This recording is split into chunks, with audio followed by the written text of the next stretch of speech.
Ålesund here on the west coast of Norway is absolutely one of my favourite places to visit in the country, and that's in large part because it looks like this. Unlike most small coastal towns in Norway where wood dominates, the architecture in Ålesund is totally different. These ornate facades, turrets, spires and curved lines truly are like something out of a fairy tale. This unique look comes out of a dramatic turning point in the town's history. Out of disaster came an opportunity, and the result is the richly decorated town we see today, which is unlike anywhere else in Norway. In this video, I'm going to explore exactly why Ålesund looks the way it does and why it remains one of the most visually striking destinations on the Norwegian coast. But let's start by putting this place on a map, because by doing so, we understand where this story begins. Ålesund is located in the northernmost part of the region known as Fjord Norway, in which the west coast is punctured by these epic waterways. Ålesund is the biggest town in the region and serves as a gateway to the famous Geirangerfjord and the lesser known, outside of Norway at least, Geirangerfjord. Ålesund's proximity to these fjords is what drew European royalty to the area. Germany's Kaiser Wilhelm II spent many summers sailing the fjords here, and his affection for Ålesund would soon prove crucial. But let's not get ahead of ourselves just yet. Today, fishing and trade are still important to Norway, but at the dawn of the 20th century, these were critical to Norwegian coastal life. Ålesund had emerged as a key regional trading centre, and as a result had grown quickly. Rapid population growth required rapid construction of housing. Simple wooden buildings were built in great numbers to house the more than 10,000 people who worked in the area. One place that you can discover the Ålesund of old today is Norway, a narrow street tucked away by the harbour. Here you'll find a handful of weathered wooden warehouses that survived the fire of 1904. Some of them are still in use, giving you a real sense of the working waterfront that once defined the whole town. Back then, Ålesund was a maze of narrow streets and tightly packed wooden houses. It was a practical but dangerous setup, and so it was that in January 1904, disaster struck. Just before I tell you that part of the story, please do visit lifeinnorway.net for more on Ålesund and all things Norway in English. And if you do enjoy these videos, please do consider backing me and the channel on Patreon. Backers get early access to all videos, plus exclusive travel tips from yours truly, a travel writer who's lived in Norway for 14 years now. Now, I've experienced winter storms in Norway before, to the extent that cities have been locked down and marine traffic forced to seek shelter. So I have just a tiny inkling about what the early hours of the 23rd of January 1904 must have been like. Ålesund was in the grip of a winter storm. Strong winds raged across the city, and at about 2 a.m, a small fire broke out in the factory of the Ålesund Preserving Company. Within about 15 minutes of the fire starting, the fire watchtower observed an open fire, and 2 alarms were received from manual pull stations. Crews were dispatched, but by the time they arrived, the factory building was fully ablaze, and the streets were filling with smoke. Firefighters struggled to keep pace with the development of the fire. With so much wood available as fuel and the wind helping the flames jump between buildings, the fire quickly took hold. Sails were soaked in water and used to cover the wooden houses, but the strong winds simply blew them away.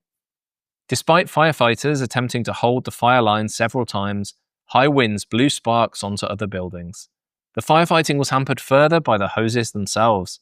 The sparks burned holes in them, reducing the water pressure, which was already low because of the sheer amount of water needed.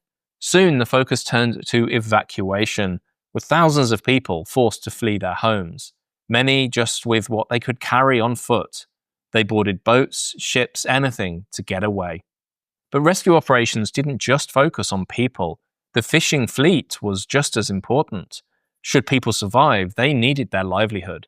Boats were moved further away from the town, while some were even deliberately sunk in an attempt to halt the spread of the flames. Within hours, the fire had destroyed the majority of buildings in downtown Ålesund. In total, the fire destroyed nearly 850 buildings. Only about 230 buildings remained within the town. One remarkable fact about the fire is the number of fatalities. Despite the high number of houses destroyed, only one person is believed to have died. In that first 24 hours, the residents relied exclusively on other locals for help. Residents of the old people's home were moved to the funeral chapel north of the town. Farmers provided food and shelter, and nearby churches and chapels were crammed with new refugees. But how did the devastating fire actually begin? There were rumours of arson and insurance fraud, but in the end, the cause was deemed to be a careless use of fire, and nobody was ever convicted. The most common story told today is that an oil lamp or torch fell over inside the factory, possibly having been kicked over by an animal. With much of the wooden city left in ruins, outside help was desperately needed to rebuild Ålesund. Help arrived the following day. A ship from nearby Mulder brought aid, but it was Kaiser Wilhelm II who stole the headlines. Upon hearing the news, the German Emperor dispatched 4 large ships full of aid. Now, although a lot of attention is given to the Kaiser, aid actually flowed into Ålesund from all across Norway. Local authorities, churches, private individuals, and companies all contributed, and long lists of donors were published in the national newspaper. In fact, aid also flowed in from much further afield. France, German merchants, the royal families of Scandinavia and the UK, and even the US all sent aid, including food, clothing, medical equipment, and even temporary housing for the elderly and children.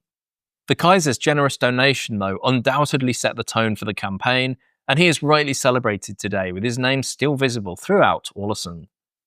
The rebuilding effort began almost immediately and became one of the largest urban reconstruction projects in Norway at the time. Because wooden houses had fueled the disaster, authorities banned the use of timber in the new city centre. Instead, Ålesund was rebuilt in stone and brick, far more resilient materials. A team of young Norwegian architects, some of them trained in Europe, saw this as a chance to put their mark on an entire city. They embraced the fashionable Jugendstil, or Art Nouveau, which was sweeping through Europe at the time. Over the next 3 years, hundreds of new buildings rose in a remarkably cohesive way. The result was a compact city centre filled with turrets, towers, curved lines, and ornate details. Many designs drew inspiration from medieval architecture, while others incorporated natural motifs like leaves, flowers, and waves.